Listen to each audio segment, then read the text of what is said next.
फिर आज हम लोग व्याकरण इसके पिछले वीडियो में हम लोग देख लेते कि संज्ञा किसे कहते हैं और संज्ञा के प्रकार कुछ देखे थे। आज हम लोग देखेंगे पूरा प्रकार, ठीक है।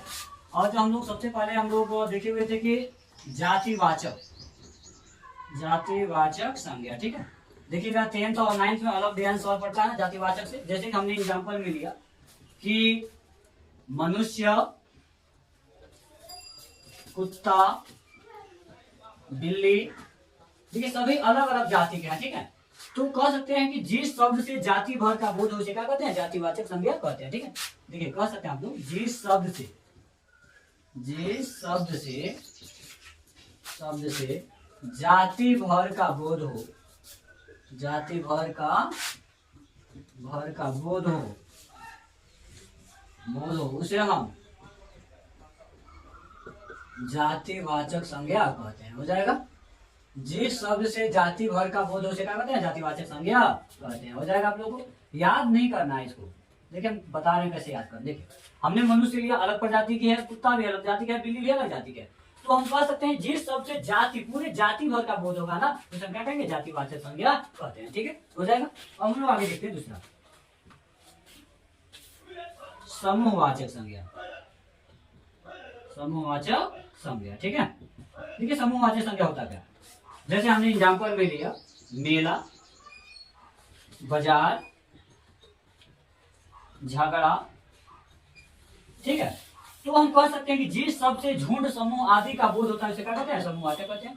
जिस शब्द से झुंड, समूह आदि का बोध होता है, उसे हम समूहवाचक कहते हैं, समूहवाचक संज्ञा कहते हैं। हो जाएगा। देखिए हमने कहा कि मेला, देखिए झुंड या समूह का बोध है। बाजार, इसमें भी लोग जाते थे, झगड़ा तो एक दूसरे। देखिए तो जिस शब्द से झुंड हो गया, समूह हो गया, आदि का बोध होता है उसे क्या कहते हैं? समूहवाचक संज्ञा कहते हैं, ठीक है। अगले हम लोग देखिएगा, इस बोर्ड में सवाल करता है, बोर्ड और 9th में देखिएगा, कहता है निम्न में से कौन समूहवाचक का उदाहरण है? तो देख लीजिएगा किसमें झुंड और समूह का बोध होता है। हम लोग देखेंगे आपको द्रव्यवाचक संज्ञा, ठीक है। द्रव्यवाचक संज्ञा जैसे कि एग्जाम्पल हमने लिया तेल, आलू और सोना और पानी, ठीक है। तो द्रव्यवाचक में क्या होता है? देखिए हम तेल को क्या कर सकते हैं? नाप सकते हैं लीटर में, और आलू जो होता है हम तोलते हैं। तो हम कह सकते हैं जिस शब्द से नाप तोल का नापा जा सके और तोला जा सके, तो जिस शब्द से नाप तोल का बोध हो उसे क्या कहते हैं? द्रव्यवाचक संज्ञा कहते हैं, ठीक है। कोई दिक्कत? अब देखिए सवाल जो है बोर्ड में करता है निम्न में से कौन द्रव्यवाचक का एक उदाहरण है? तो देख लीजिएगा किसमें नाप तोल का बोध हो रही है, वही हमारा क्या हो जाएगा? द्रव्यवाचक। देखेंगे अब हम लोग को भाववाचक संज्ञा, ठीक है। जैसे हमने कहा बुढ़ापा, ईमानदारी, चोरी। तो देखिए क्या कह रहा है कि भाववाचक, भाव बता, जैसे कि वह व्यक्ति, हमने कहा बूढ़ा, मतलब कि वह क्या है? बूढ़ा है। भाव बता रहा है मतलब कि, और हमने कहा कि वह ईमानदार है, उसका गुण बता रहा है कि वह क्या है? ईमानदार है। हमने कहा कि वह चोर है ना। तो वो चोर जो है, देखिएगा वह चोरी कर रहा है, तो वह क्या कर रहा है? उसका दोष बता रहा है। तो हम कह सकते हैं कि जिस शब्द से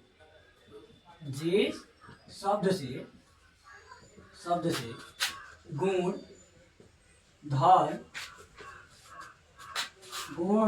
दोष आदि का बोध हो,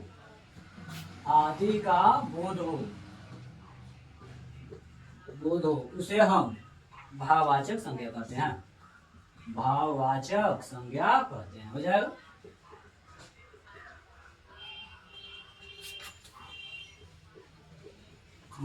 हमने कहा कि बुढ़ापा, ईमानदारी, चोरी। तो जिस शब्द से गुण, धर्म, दोष आदि का बोध उसे क्या कहते हैं? भाववाचक संज्ञा कहते हैं। जैसे कि बुढ़ापा, ईमानदारी, चोरी। तो जिस शब्द से गुण, धर्म, देखिए उसका गुण जो है वो क्या? ईमानदार है। धर्म, जैसे मैंने कहा कि हिंदू, ये भी देखिएगा हिंदू, सिख, ईसाई। तो देखिए धर्म है, दोष है, आदि का बोध होता है, क्या कहते हैं? भाववाचक संज्ञा कहते हैं। देखिए पता है निम्न में से कौन भाववाचक का एक उदाहरण है? तो देख लीजिएगा किसमें गुण बता रहा है, दोष बता रहा है, भाव बता रहा है, उसे क्या कहेंगे? भाववाचक संज्ञा कहते हैं। अगला जो है मेरा व्यक्तिवाचक संज्ञा, ठीक है। देखिए तो जिस शब्द से किसी खास व्यक्ति, हमने कहा कि यंग इंडिया का संपादक महात्मा गांधी है, या हमने क्या करो या मरो का नारा महात्मा गांधी ने दिया है ना। तो देखिएगा जिस वाक्य में जिसकी प्रधानता, जैसे कि मैंने कहा कि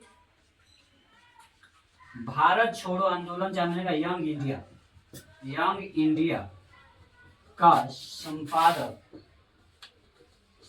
महात्मा गांधी है। कौन है? महात्मा गांधी है।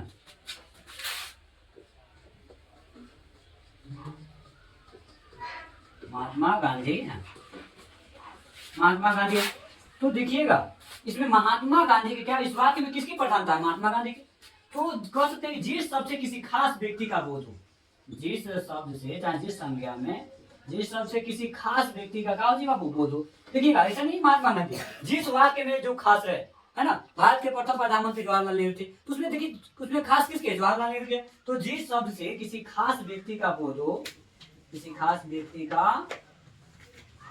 का बोध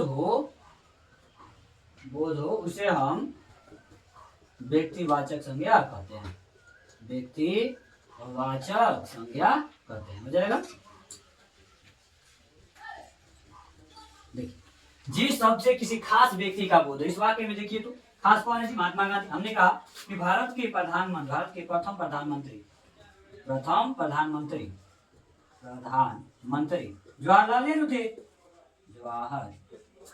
जवाहरलाल नेहरू थे। तो देखिए इस वाक्य में किसकी प्रधानता है? जवाहरलाल नेहरू की।